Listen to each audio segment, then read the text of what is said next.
सबसे पहले आपके पास होनी चाहिए कैलकुलेशंस। सो मैं डेली कैलकुलेशंस की प्रैक्टिस करता था और वही आजकल एसएससी मांग रहा है। और आपको एक चीज़ है, क्वेश्चन ध्यान से पढ़ना चाहिए। लाइक एंड में जाके कुछ और पूछा हुआ था, जैसे आज तक जो ट्रेंड था हम सीधा हाइपोटेनस दे देते थे आंसर, बट हाइपोटेनस का हाफ पूछ लिया लास्ट में, हाफ ऑफ द हाइपोटेनस। किया था आप एक्चुअल क्वेश्चन बता सकते हैं? यस, बता सकता हूँ। एक एनसीबीसी से पूछा था, आर्टिकल 338 के आस जो आता है, और उसका जीएसटी का कौन सा अमेंडमेंट हुआ था, उससे रिलेटेड क्वेश्चन, 2 क्वेश्चन मैथ के बाद में करता हूँ। जैसे जो रीजनिंग के कठिन सवाल होते हैं उनको ना मैथ अटेम्प्ट करने के बाद मेरे को थोड़ा सा हार्ड लगा। बाकी इंग्लिश मॉडरेट था, रीजनिंग इजी थी, मेरे को इजी लगी क्योंकि मैं हॉल में वाला अटेम्प्ट करके आया हूँ, सिर्फ एक छोड़ दिया मैंने।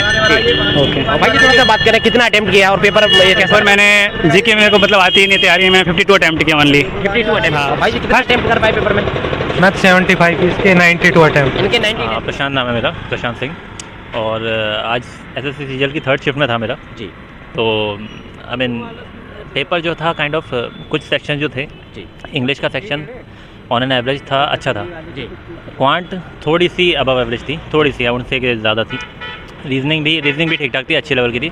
ओवरऑल पेपर ज़्यादा टफ नहीं था, ऑन एन एवरेज पेपर था। और सर हम बात करें जैसे आप पेपर में कितना अटेम्प्ट कर पाए और कैसा स्टैंडर्ड लगा? स्टैंडर्ड का देखिए, मैंने बताया कि क्वांट का अगर देखें, क्वांट थोड़ा सा ऑन अबव से, एवरेज से थोड़ा सा ऊपर बोल सकते हैं, बाकी एवरेज पेपर था। और अटैम्प्ट की बात जो है, मेरे एक्चुअली हुए 79। हाँ। और सर कुछ स्टूडेंट से मैंने बात की तो वो बोल रहे थे 63 पे अटक गए, 62 पे अटक गए, 50 पे अटक गए। तो आपने टाइम को मैनेज कैसे किया और थोड़ा सा स्टूडेंट के लिए गाइडेंस? देखिए मेरा एक्चुअली ये था, मुझे प्रैक्टिस थी टेस्ट सीरीज़ की जी। तो मुझे पता था कहाँ पर क्वेश्चन को छोड़ना है, कहाँ पर आगे बढ़ना है छोड़ के। तो ये बात थी कि उस हिसाब से मैनेज करना पड़ता है टाइम। जो 63 पे अटके हैं उनका भी मुझे पता है क्यों अटके हैं जी। क्योंकि 63 पे जो पेपर थे कई ऐसे क्वेश्चन थे, ऐसे स्टार्टिंग में क्वेश्चन ऐसे थे जिसमें आप उलझ जाओगे, टाइम वेस्ट कर दोगे। यस। आगे जाके इजी क्वेश्चन पेपर्स में वो इजी क्वेश्चन भी पड़े थे, जो हर सेक्शन में 25 क्वेश्चन होते हैं, तो आगे जाके अच्छे क्वेश्चन भी थे। तो वो चीज़ है कि उनकी वजह से पेपर टाइम वेस्ट हुआ होगा ऑब्वियसली, जो 63 वाले थे उनका। तो यही बात है कि उनका इसलिए टाइम वेस्ट हुआ होगा। और जितने भी फ्रेशर स्टूडेंट हैं उनके लिए भैया ने बहुत अच्छी बात बताई है कि आप एक बार पहले पूरे पेपर को नज़र मारो, ताकि आप लोगों को पता पड़ जाए कि एंड में इजी क्वेश्चन है, स्टार्टिंग में हार्ड डालता ही एग्जामिनर। आज ये हुआ ही था कि शुरू के क्वेश्चन थोड़े से हार्ड थे, बाकी में बाद में ईजी थे। तो ऐसा था, क्वांट में स्पेशली ऐसा था। और सर थोड़ा सा बात करें, जैसे हमारा जीएस वाला पोर्शन है, कैसा स्टैंडर्ड लगा और कैसे क्वेश्चन थे? देखिए जीएस का एवरेज था, उनसे कि बहुत ज़्यादा टफ था, बट हाँ क्वालिफाइंग के लिए ठीक था, एवरेज था। थोड़ा सा मार्क्स स्कोरिंग भी था, बट इतना ज़्यादा टफ नहीं था अगर एक अच्छे कैंडिडेट ने तैयारी करी हुई है तो। सर थोड़ा सा बात करें करंट अफेयर का वेटेज कितना था और कैसे क्वेश्चन? देखिए वेटेज 25% ही होता है हर चारों सब्जेक्ट्स का यहाँ पे, ठीक है। और उसमें 1/4 नेगेटिव मार्किंग भी होती है।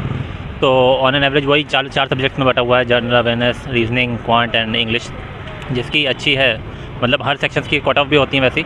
तो वही है, उसको क्वालिफाई करके जिसने निकाल लिया वो निकाल लिया। सर हम बात करें जैसे करंट अफेयर का कितना वेटेज था आज? 25%, 1/4 current affair sir, current affair only. अच्छा, सिर्फ करंट अफेयर्स का? सिर्फ current affairs I don't think ज़्यादा था, मुझे एक्चुअली ज़्यादा दिखा नहीं जी। 20% आई गेस। 20%, हाँ। यानी कि लगभग 5 से 6 क्वेश्चन के आसपास देखने के लिए मिलेगा। जितना मुझे रिमाइंड कर पा रहा हूँ मैं इतना ही था जी। सर थोड़ा सा बात करें, क्या आज हमारा पॉलिटी वाला सेक्शन है, जियोग्राफी वाला सेक्शन है, इकोनॉमिक्स है, वहाँ से कैसे क्वेश्चन देखने के लिए? पॉलिटी के 1-2 बहुत इजी क्वेश्चन थे, मतलब कुछ आर्टिकल्स से रिलेटेड बस जी, जो कि बहुत बेसिक अंडरस्टैंडिंग की वजह से आ जाता है जी। और जियोग्राफी इकोनॉमिक्स से इतने ज़्यादा नहीं थे, वही हार्डली 1-2 क्वेश्चन थे जी, इससे ज़्यादा नहीं थे बाकी उनमें भी। चलिए थैंक। पेपर का ओवरव्यू। जी, मेरा नाम विशाल है और पेपर जो है आज का थोड़ा सा कैलकुलेटिव था जी। सो मैथ्स के 3-4 क्वेश्चन कैलकुलेटिव थे। जीके सबसे टफ था। जीके तो साइंस के क्वेश्चन आपके किसी के भी समझ में नहीं आएंगे, ऐसे क्वेश्चन थे जी। और रीजनिंग भी डिसेंट थी, रीजनिंग हार्ड नहीं थी, डिसेंट थी। और इंग्लिश वही 1-2 वोकैब हार्ड थी, बाकी सारा इजी था। तो थोड़ा सा बात करें, कितना अटेम्प्ट कर पाए इसके एग्जाम? मैंने अटेम्प्ट किया 90 अटेम्प्ट। हाँ। वेरी गुड यार, बहुत अच्छा अटेम्प्ट है। थोड़ा सा मुझे बताइएगा 90 अटेम्प्ट करने की स्ट्रेटजी कैसे अपने अप्लाई की? देखिए सबसे पहले आपके पास होनी चाहिए कैलकुलेशंस। सो मैं डेली कैलकुलेशंस की प्रैक्टिस करता था और वही आजकल एसएससी मांग रहा है। और आपको एक चीज़ है, क्वेश्चन ध्यान से पढ़ना चाहिए।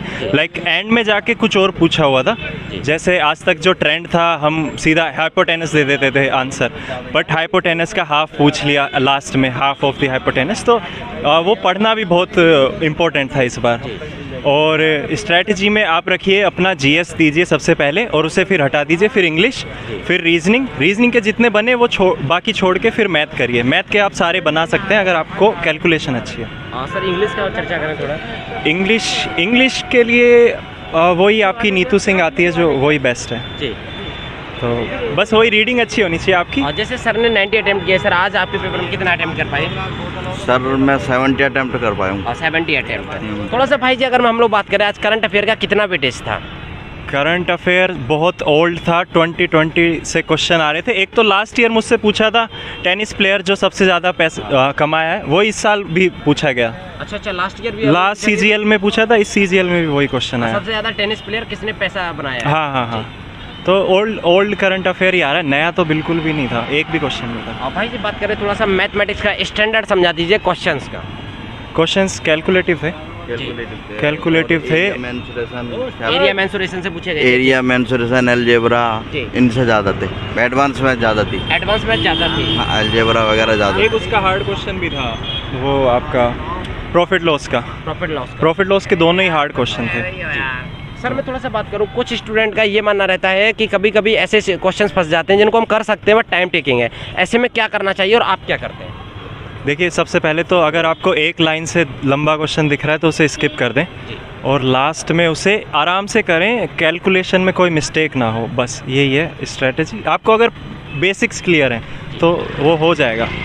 और सर थोड़ा सा आपका मानना जानना चाहें, आप अपना एक्सपीरियंस शेयर कीजिएगा, आज का कैसा गया पेपर, कैसा लगा आपको? इंग्लिश तो मॉडरेट थी, इंग्लिश ईजी थी, बस जीके बहुत हार्ड थी। जीके तो कुछ समझ नहीं आया था कहाँ से आ रहा है क्या नहीं। बाकी इंग्लिश सही थी और मैथ भी मॉडरेट थी जी। एल में एडवांस मैथ ज़्यादा थी बस। सर जीएस वाले सेक्शन की बात करें, जीएस में कहाँ से क्वेश्चन पुटअप किए जा रहे थे जिसको हार्ड बनाया गया था?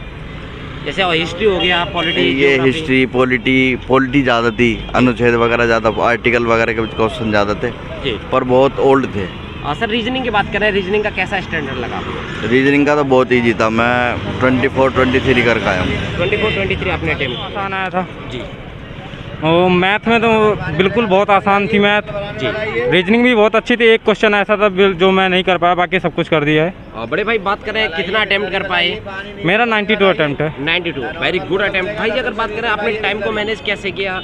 टाइम को मैंने सबसे पहले, मैं हमेशा से जीके और क्या कहते हैं इंग्लिश से शुरुआत करता हूँ जी, जो कि मैं लगभग 52 मिनट या 50 मिनट में कर लेता हूँ, 50 मिनट की टाइमिंग तक।